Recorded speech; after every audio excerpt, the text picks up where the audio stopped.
खुशियाँ पा। अतिथि स्वयं देव स्वरूप होता है। हमारी सनातनी परंपरा है, हमारे दरवाजे पर कोई आ जाए हम उसका सम्मान करते हैं। अतिथि देवो भव। तो कहा 3 पग ले लो, जबकि शुक्राचार्य ने कहा ये तुमको छलने आए। कहे छल लें, बड़े लोग पहली बात तो छलते नहीं है महाराज, लेकिन अगर आपको लगता है कि वो आपको ठग रहे हैं तो उसमें भी बड़ा आनंद है। अरे ठग कौन रहा, देख उसका व्यक्तित्व तो देखिए, उससे ठगाएंगे तो आपकी इज्जत बढ़ जाएगी। कह रहे वो ठगने आए थे आपको, वो आपकी इज्जत बढ़ जाएगी। क्या आपके घर वो चले आए? ठगा जाइए उनसे, फायदे में रहिएगा, फायदे में रहिएगा। बलि ने यही कहा कि बामन के हाथ से ठगा जाएंगे पूरी दुनिया। देखिए आज नाम ले रहे हैं नहीं हम लोग, वरना कितने राजा आए कितने चले गए, किसका किसका नाम याद है? आज बलि का नाम इसीलिए याद है कि बामन ने उनको ठगा। लेकिन फिर क्या दिया ठगने के बाद?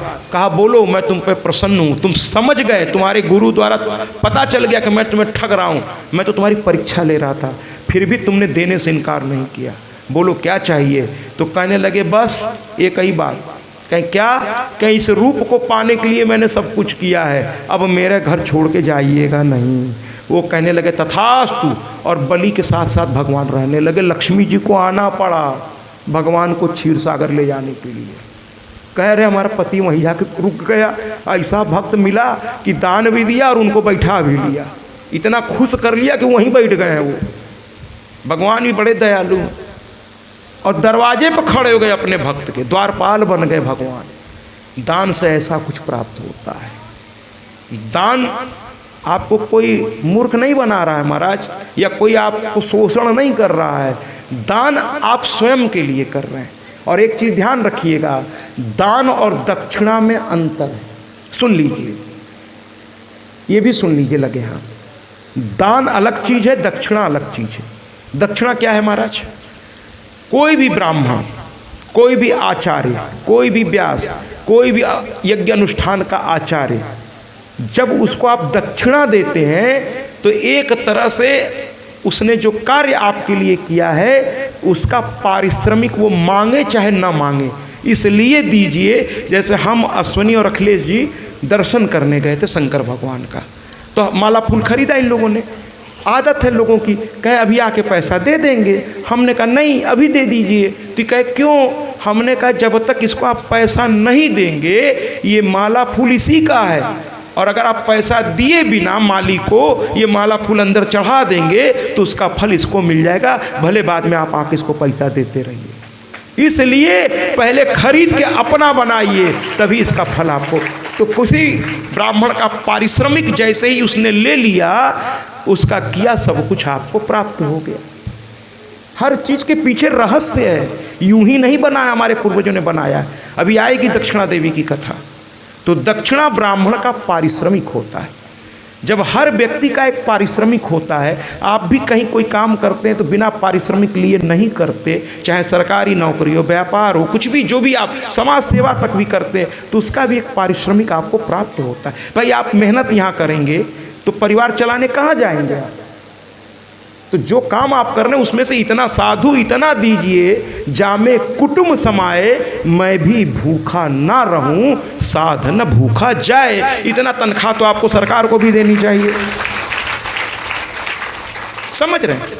परिश्रम का फल हर व्यक्ति को मिलना चाहिए, उसमें देने में कंजूसी नहीं करनी चाहिए। सरकार को भी मैं बता रहा हूँ कि जो जितना मेहनत कर रहा है उसको दीजिए। आप बुढ़ापे में पेंशन पूरा दीजिए, बेचारा जिंदगी भर आपकी सेवा किया, बुढ़ापे में अपने बच्चों के सहारे रहेगा, पेंशन दीजिए उसको पूरा। जबकि मैं राजनीति नहीं करता, न मुझे राजनीति से कोई लेना देना है, लेकिन सबके हक की बात इसलिए उठा रहा हूँ कि पूरा विश्व ये सुन रहा है। आज पेंशन को लेकर लोग अनशन पर हैं, पुराना पेंशन लागू करो। ठीक है महाराज, ये उसका हक है, उसको दीजिए ना महाराज। मेहनत किया आपके लिए तो भीख मांग के खाएगा? उसको आप भीख मंगवाना चाहते हैं, है ना? उसको इस लायक जिंदगी भर आप सरकार की सेवा किया, बुढ़ापे में कहाँ जाएगा बेचारा? उसको पेंशन दीजिए, इज्जत की 2 रोटी रहे, खाए, बच्चों के सामने हाथ तो नहीं फैलाना पड़ेगा। ठीक है महाराज, तो कहने का तात्पर्य ये है कि वामन देव जब अपना शरीर बढ़ाने लगे, एक पग से पूरी पृथ्वी नाप दिए, दूसरे से पूरा आकाश ब्रह्मांड सब नाप दिए, है ना। और जब वो पैर बढ़ाते जा रहे थे पूरा आकाश छेक लिया, पूरा ब्रह्मांड छेक लिया, और पहुँचते पहुँचते उनका पैर पहुँच गया ब्रह्मलोक में। वहाँ भगवान ब्रह्मा ने उनकी स्तुति की, और उनके पैरों को कोई बड़ा आवे तो सबसे पहले उसके पैर धोए जाते हैं, पाद अर्ध, है ना। कोई भी बड़ा आदरणीय आपके घर में प्रवेश करे तो थाल लेकर उसके पैर धोइए। बड़े भाग्य से ऐसा समय आता है किसी के पास, बड़े भाग्य से आता है किसी संत का, किसी भगवंत का पैर धोने का सौभाग्य सबको नसीब। क्योंकि इतना बड़ा अनुष्ठान जब तक आप कराएंगे नहीं, ये सौभाग्य मिलेगा कैसे। कोई यज्ञ अनुष्ठान आप नहीं करेंगे, कोई कथा वार्ता नहीं, तो कहाँ से मिलेगा सौभाग्य। किसी संत को अपने घर नहीं बुलाएंगे तो कहाँ से मिलेगा ये सौभाग्य। ठीक है, तो कहने का तात्पर्य यह है कि ब्रह्मा जी ने विष्णु भगवान के पैर धोए, और उनके अंगूठे के नाखून में जैसे ही गंगा जी ने देखा, वो धोए जा रहे थे गंगा से, गंगा लगा रहे तो मेरे जन्मदाता हैं, वो तुरंत कमंडल से निकलकर भगवान विष्णु के नाखून में पुनः प्रवेश कर गए। इसीलिए भागीरथ को बारी बारी सबकी तपस्या करनी पड़ी। पहले शिव को मनाया कि जब वो उतरें तो उनकी रक्षा करना, धारा बहुत तेज होगी। फिर ब्रह्मा से कहा आपके कमंडल में दे दीजिए, कह नहीं थी, लेकिन वामन रूप में आए, पैर धोए, उनके नाखून में चली गई वापस। फिर विष्णु की तपस्या की, फिर वहाँ से वो छूटी, कल कल करती हुई निकल पड़ी, और फिर पृथ्वी पर आई। तो बोलिए ना एक बार फिर से, गंगा मैया की, गंगा मैया की। तो इस प्रकार से महाराज अब अगली देवी की कथा हम आपके सामने लाते हैं, क्योंकि आज कई देवियों को आपके सामने मुझे लाना है। अगली कथा स्वाहा देवी। पहले जो छोटी छोटी कथाएं उसको मैं पेश करूंगा, उसके बाद कुछ बड़ी कथाएं देवियों की, जिसमें तुलसी की कथा थोड़ी बड़ी है, माँ सावित्री की कथा थोड़ी बड़ी है, लेकिन जिनको जल्दी जल्दी लाया जा सकता पहले उनको हम लोग कर लें। क्या सब देवियों की? ना ना ना। जैसे आप ये समझिए कि इस सिंह परिवार को आप समझना चाहते हैं, तो सबसे पहले किसके बारे में आप जानेंगे? गिरजा सिंह जी के बारे में, क्योंकि उनके सम्मान के आगे बाकी का सम्मान कुछ नहीं है ना महाराज। इस परिवार में सभी उनका सम्मान करते हैं। तो पहले अगर इस परिवार को जानना हो तो सबसे पहले गिरजा सिंह जी को जानिए, फिर उनके सुपुत्र अशोक सिंह जी के बारे में जानिए, फिर इनके सबसे बड़े बेटे अनुलेश सिंह जी के बारे में, उसके बाद बाकियों का नंबर आएगा। एक परंपरा है, एक तरीका है, ठीक है। तो हम लोग उन देवियों की चर्चा करेंगे। ऐसे तो सभी अपने स्थान पर बड़ी हैं, सभी प्रमुख हैं, लेकिन जो आई और उनके साथ बाकी देवियां उस ग्रुप की चली जाए, तो जो नेतृत्व करता है लोग उसकी चर्चा करते हैं। जैसे कल मैंने आदरणीय अशोक सिंह जी का सम्मान, केवल अशोक सिंह जी का सम्मान नहीं था, वो पूरे सिंह परिवार का सम्मान था।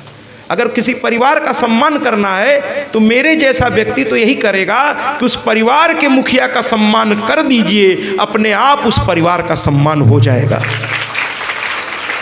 मुझे तो यही सिखाया गया है।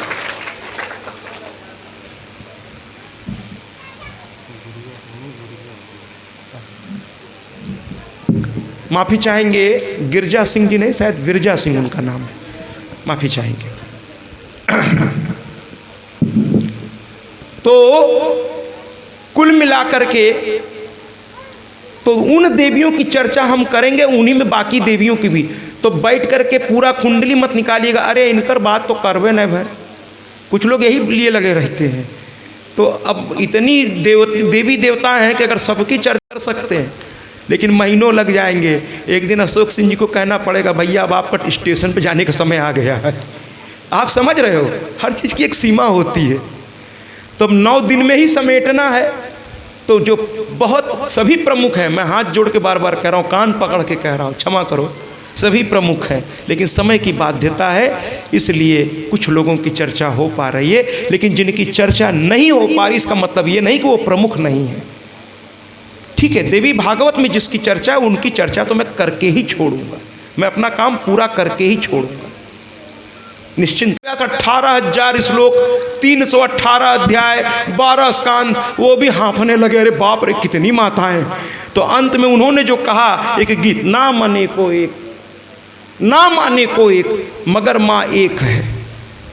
उसी के अलग अलग रूप हैं, अलग अलग परिस्थितियों में अलग अलग रूप में प्रकट हुई है। इसलिए इस गीत को सुन लीजिए तो मेरी चीज़ों को आप समझ जाएंगे, देवी भागवत को भी समझ जाएंगे। ठीक है महाराज, कि नाम अनेको, नाम इनके अनेक हैं लेकिन हैं वो एक ही तत्व, मूल तत्व एक ही है, और उसी से समय समय पर अलग अलग रूप प्रकट हुआ है परिस्थिति के अनुसार। इसलिए सुनिए ये गीत। सब सतियों में बड़ी सती माँ पार्वती, नाम अनेकों मगर एक माँ भगवती। सब सतियों में बड़ी सती माँ पार्वती, नाम अनेकों मगर एक माँ भगवती।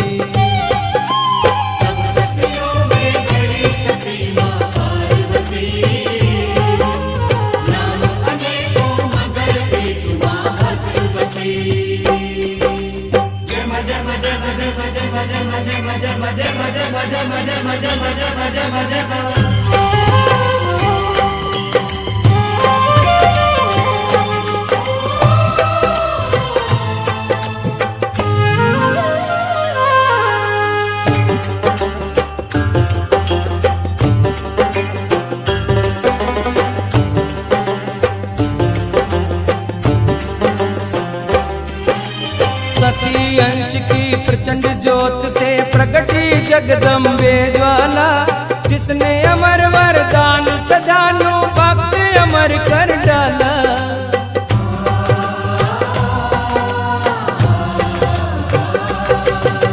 शक्ति स्वरूपा जगदम्बे ही बनी वैष्णो माता है, श्रीधर भक्त को तार दिया जग जन्म जन्म गुण गाता है। महामाया ही मनसा देवी कहलाती, नाम अनेकों मगर एक माँ भगवती। सब सतियों में बड़ी सती माँ पार्वती, नाम अनेकों मगर एक माँ भगवती।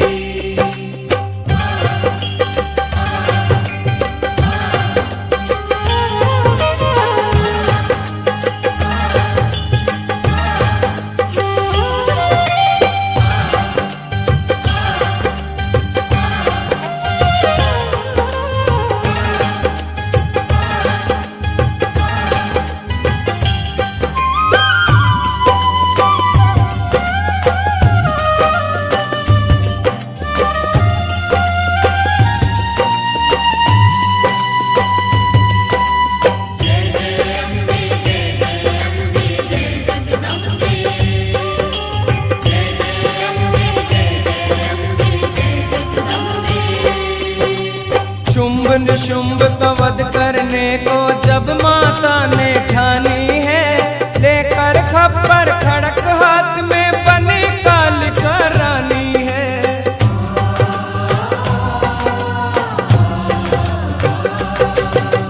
चंड मुंड को मार के मैया चामुंडा कहलाई है, अंत हुआ असुरों का माँ की विजय ध्वजा लहराई है। माँ की शक्ति से ही समय की चले गति, नाम अनेकों मगर एक माँ भगवती। सब सतियों में बड़ी सती माँ पार्वती, नाम अनेकों मगर एक माँ। तो कृपा करके इस पुण्य का लाभ उठा लीजिए, पता नहीं फिर कब होगा भी कि नहीं होगा, कौन जाने आधे घंटे बाद क्या होने वाला है। तो कृपा करके इसका लाभ उठाइए, एक एक पल का लाभ उठाइए। बस आज कल के बाद खत्म, ठीक है महाराज। तो आइए अगले देवी की कथा, स्वाहा देवी की कथा। अब आप कहेंगे अच्छा इनकी भी कथा है? बिल्कुल है, देवी भागवत में सुनिए ना। जो पंडित जी लोग परसों हवन होगा तो बार बार कहेंगे, क्या कहेंगे? स्वाहा स्वाहा स्वाहा। मंत्र को प्यार से बोला जाता है। चिल्ला, बहुत से लोग व्यासगिरी भी करते हैं बड़ा चिल्ला चिल्ला के, हमको पता नहीं समझ में आता कि अगर ये विद्वान है तो इनको इतनी चिल्लाने की क्या जरूरत। अगर इनके बात में दम है तो जनता ऐसे ही समझ करके सर आँखों पे, चिल्लाने से क्या होगा। चिल्लाते तो कमज़ोर लोग हैं महाराज, विद्वान व्यक्ति तो बहुत, हम लोग तो बहुत धीमे यहाँ बोल रही, तो माइक है जो इतनी तेज आप तक पहुँचा रहा है। ज़्यादा चिल्लाएंगे तो फिर गला ही चला जाएगा, और गला तो हमारा गहना है माँ की कृपा से, गला ही खो बैठेंगे तो फिर कथा तो हो चुकी। इसलिए गला की हम लोग बहुत रक्षा करते हैं। हम क्या करते हैं, सब मैया करती है ना। तो मंत्र को या कोई भी चीज़ को चिल्ला के क्यों बोल रहे हैं आप लोग। कोई विद्वान ऐसा करता है तो मैं उठ के चल देता हूँ कि विद्वान नहीं, चिल्ला क्यों रहा है इतना। अरे उसी बात को दमदार है तो आराम से कहिए, अगर उसमें दम है तो पब्लिक न केवल उसको समझेगी बल्कि खड़े हो करके आपको तालियां बजा कर कहेगी वाह क्या बात आपने कह दी। लेकिन चिल्लाने से लोग ताली नहीं बजाएंगे, चिल्लाने से कुछ समय के बाद झेल नहीं पाएंगे, उठ के चले जाएंगे। इतना चिल्ला रहा है, अधिकतर कथा व्यासों की हालत में देख रहा हूँ, चिल्ला रहे हैं। अरे काहे चिल्ला रहे हो भाई, आराम से बात करो ना। दो समझदार व्यक्ति आराम से बात करते हैं।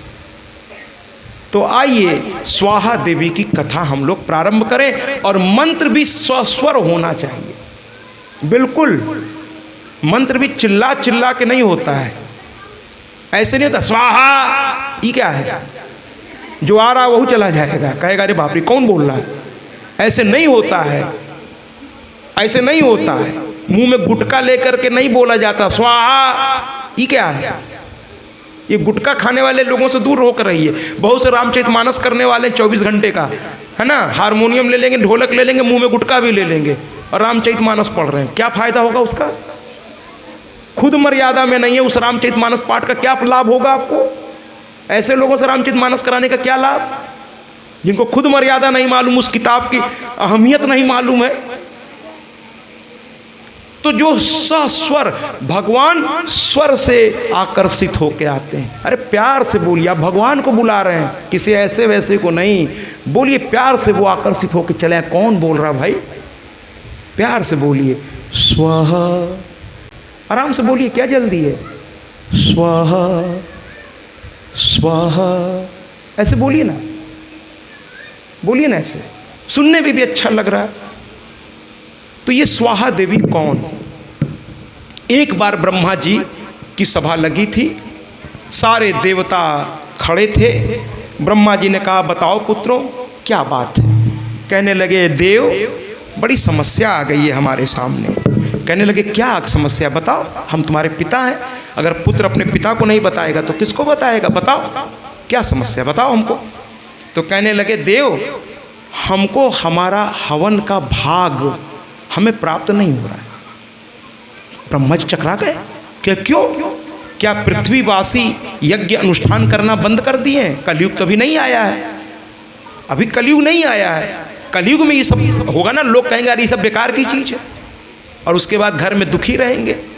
कोई रोग से दुखी रहेगा, कोई पुत्र से दुखी रहेगा, कोई किसी चीज़ से दुखी रहेगा, दुखी रहेंगे। तो कहने लगे महाराज ऐसा नहीं है, अभी कलयुग का प्रभाव नहीं पड़ा है। नीचे बकायदा हर गृहस्थ यज्ञ कर रहे हैं, अनुष्ठान कर रहे हैं। क्या अच्छा, सब लोग कर रहे हैं क्या, हाँ हाँ खूब हो रहा है। संत ऋषि मुनि भी कर रहे हैं। क्या फिर क्या समस्या है, तुमको तुम्हारा भाग मिल रहा है, उनको आशीर्वाद दो। तो तुम्हारा कर्तव्य है, उनका कर्तव्य तुमको भाग पहुंचाना, और तुम्हारा कर्तव्य उनकी रक्षा करो। तो कहने लगे महाराज समस्या ये है कि वो हम तक पहुंच नहीं रहा है। कहने लगे कैसे नहीं पहुंच रहा है। तो कहने लगे महाराज अब ये मेरे पल्ले तो नहीं पड़ रहा है। कहे मंत्र पढ़े जा रहे हैं, कहे हाँ, देवता बता रहे हैं ब्रह्मा जी को मंत्र पढ़े जा रहे हैं, कहे हाँ, विधिवत हो रहे हैं, हाँ, कथा सत्संग हो रहा है, हाँ, सब कुछ हो रहा है, हाँ, गृहस्थ सात्विक जीवन जी रहा है, कहे हाँ, कोई अमर्यादित व्यवहार, कहे ना। कहे फिर कैसे तुम लोगों को भाग नहीं मिल रहा, और कैसे उन तक आशीर्वाद तुम्हारा नहीं पहुंच रहा है, वो करके भी खाली हाथ क्यों है। अब ब्रह्मा जी चिंतित हो गए और ध्यान में बैठ गए कि भाई गृहस्थ अपना समय लगाकर, पैसा लगाकर कोई कार्य कर रहा है, सत्संग कर रहा है, अनुष्ठान कर रहा है, कथा, उसको उसका फल ही नहीं मिल रहा है। देवताओं ने तो बड़ी अच्छी बात कह दी, ब्रह्मा जी चकरा गए कि तो गृहस्थों के साथ अन्याय हो जाएगा। कि भाई इतना समय भी लगा और उसको कोई उसका फल नहीं मिला।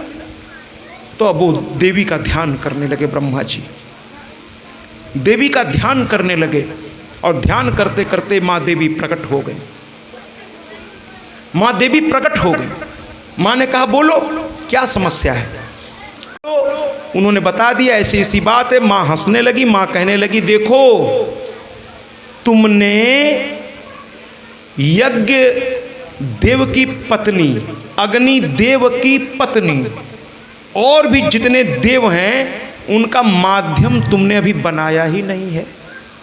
तो कहे कैसे। तो कहे देखो यज्ञ का काम है आहुति को जलाना, लेकिन उनकी शक्ति है दाहिका, जो उसे जलाकर भस्म कर कर ये देवताओं तक पहुंचाएंगी। उनकी शक्ति को पुकारो। बिना पत्नी के पति अधूरा है महाराज। ये देवी भागवत बार बार आपकी श्रेष्ठता साबित करता है माताओं। बड़ी अद्भुत कथा है ये, लेकिन आपको उस लायक बनना होगा। तो कहें बिना पत्नी के अग्निदेव कुछ कर नहीं पा रहे हैं। आहुतियां पड़ रही हैं, लेकिन वो वहां तक पहुंच इसलिए नहीं रही है कि इनकी पत्नी है दाहिका, उनको लाना पड़ेगा, इनके साथ इनका विवाह करना पड़ेगा और उसके बाद देखो वो भाग लेके आएंगी। भाई खाना घर में कौन बनाता है? स्त्रियां ही आमतौर पे बनाती हैं महाराज, है ना? स्त्रियां ही आमतौर पे बनाती हैं। तो कहें उनको ले आइए, वही पोषण बनाएंगी खाना इस यज्ञ में से और वही देवताओं तक पहुंचाएंगी। इसीलिए जो समझदार लोग होते हैं वो अपने घर की स्त्रियों को नाराज नहीं करते, क्योंकि दिन भर के बाद भोजनवा करने घर ही आना है। ये समझ लीजिए, हम सभी को समझ लेना चाहिए। और ये बात हमको कल अच्छी तरह समझ में आ गया। यहाँ घर की बहुओं ने कल हमको समझा दिया कि 250 लाइन सास के लिए, हमारे लिए 4 लाइन। आओ उतर के बताते हैं, खानवा हम ही भेजेंगे, नशा उतार देंगे तुम्हारा। मैं 250 लाइन सास के लिए और बीच में 4 लाइन हमारे लिए। खाना हम बनावे, मरे हम, और हमारी प्रशंसा में केवल 4 लाइन, और सास के लिए जब देखो 250 लाइन। आओ बच्चों नीचे बताते हैं। कुछ लोग तो जाके सोए गए, जाओ। वरना जब पहली बार अश्विनी जी से मैंने पूछा था कि अश्विनी जी आपके यहाँ 5 भाई की शादी हो गई है, कहें अरे महाराज सब बच्चे बच्चे। हम बड़े प्रसन्न हुए थे कि बताओ जिस घर में 5-5 बहू हैं, अगर एक एक आइटम भी बना के मेरे थाली में रख देंगी तो 5 स्टार का रेस्टोरेंट भी पीछे पड़ जाएगा। हम तो बड़ा मुंह धो के आए थे कि खूब खाने को मिलेगा। 5-5 अन्नपूर्णा मेरी थाली में रखेंगे। लेकिन ननदे कहाँ बैठी हैं? मेरी हालत देख के आप भी सावधान हो जाइए। भाभियों का सम्मान करिए। समझदार आदमी दूसरे की दुर्दशा देख के समझ जाता है। ठीक है, हम सास की बड़ाई कर करके ऐसा फंसे हैं कि कल कुछ लोग कहें जाओ मुंह पिटाओ, सोए गए। अब बेचारी एक एक किसी तरह बना उना के वो भी कहे ले खाओ, हैं करो करो बड़ाई। हम लोग के बारे में ना कुछ कहना, करो करो फिर बताते हैं। अभी 2 दिन हो ना, 2 दिन में तुम्हारी छठी की नानी याद। हम गलती के लिए क्षमा मांगते हैं। अरे आप लोग बड़ी हैं, हमका माफ़ी दे दो, हमसे भूल हो गई, है ना? अश्विनी जी से भी 2 साल छोटा समझ लो। क्षमा बड़न को चाहिए, छोटन को अपराध। हमें क्षमा करो। लेकिन सब लोग मिल करके बनाओ, बड़ा आनंद आएगा। जब 5 अन्नपूर्णा का हाथ एक थाली में लगेगा तो वो थाली स्वयं देव का प्रसाद बन जाएगा। देव का प्रसाद बन जाएगा। उम्मीद करेंगे बचे हैं 2 दिन, सभी 5 के हाथों का स्वाद मुझे मिलेगा, है ना? इस उम्मीद के साथ हाथ जोड़ते हैं। आप लोग भी जोड़ लीजिए, नंदे जोड़ लीजिए। अभी 2-3 दिन रहना है ना।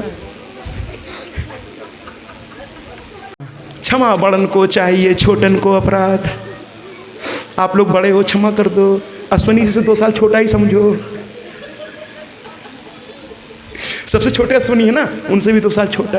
गलती हो जाती है हम लोगों से। चलिए स्वाहा देवी, आइए स्वाहा देवी की चर्चा करें। तो भगवान ब्रह्मा को समझ में आ गया कि हाँ भाई, पति तो है, पत्नी नहीं अभी तक आई। माँ बाप क्यों चिंता करते हैं लड़के की शादी कर दें? हम निश्चिंत हो जाएं, भाई दोनों मिल जाएं, अपना घर गृहस्थी चलाएं। तो माँ बाप यही सोचते हैं, समझ रहे हैं आप। तो भगवान ब्रह्मा ने तुरंत याद किया और उनके मन से प्रकट हुई। जयकारा लगाइए, बोलिए स्वाहा मैया की, स्वाहा मैया की, स्वाहा मैया की।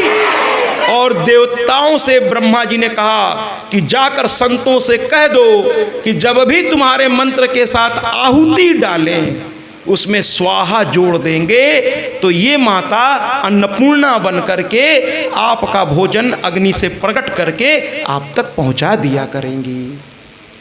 इस तरह स्वाहा देवी आ गई और उस दिन से स्वाहा स्वाहा जी।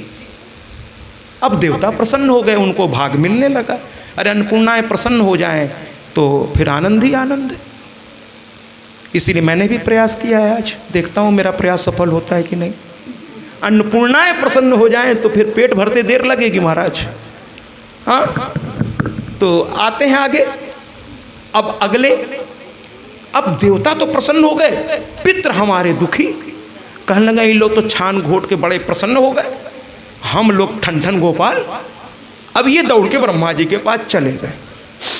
जैसे थाली जब आरती होती है तो कुछ माताएं चाहती हैं कि मैं उस आरती को ले लूं। तो हमारा बालक एक दिन यहाँ खड़ा था, उसने एक आरती का थाल, हमने कहा क्या किया, अब सब कहेंगी कि महाराज जी तक हमारा आरती ले जाओ, तुम अब यही करो। हमने कहा ऐसा ना किया करो, एक को करोगे तो सबको करना पड़ेगा, हम दूर से प्रणाम। तो हम लोग चूँकि भीड़ों में रहते हैं तो थोड़ा अपनी मर्यादा को और टाइट रखते हैं, है ना, क्योंकि अगर एक थोड़ा उसको अगर हम कहेंगे परमिशन देंगे तो बाकी सब भी कहेंगे फिर हमको भी दीजिए। भाई क्या वो अलग हैं हम अलग हैं क्या, हम भी आप ही के हैं। तो थोड़ा हम लोग को देखना पड़ता है, हर चीज़ बड़ी मर्यादा में रहना पड़ता है। तो कुल मिला करके अब पहुंच गए पितृ, हमारे आपके पूर्वज। कहने लगे हम लोग भी भूखे हैं महाराज, उनकी व्यवस्था कर दी, हमारी भी करिए। ब्रह्मा ने कहा ले, एक मुसीबत हटी नहीं। कहते ना एक फाइल सरपंच जी ने निपटाया नहीं, दूसरी फाइल सामने आ गई। समस्या पे समस्या। मुखिया बनना आसान थोड़ी है महाराज, आसान है क्या? एक खत्म नहीं हो दूसरी शुरू। घर का मुखिया हो, चाहे गांव का मुखिया हो, चाहे शहर का मुखिया हो, या पूरे भारतवर्ष का मुखिया हो, प्रधानमंत्री, बड़ा टेंशन रहता है। इस आपको क्या लगता है आसान है? खाली बस नीली बत्ती में चौं चौं चौं चौं करते निकल जाते हैं? नहीं साहब, बड़ी जिम्मेदारी होती है उनके ऊपर। रात को 2 बजे भी फ़ोन आ गया, उठ के जाना पड़ता है। आप तो चैन से सो रहे होते हैं, है ना, बड़ी जिम्मेदारियां होती हैं।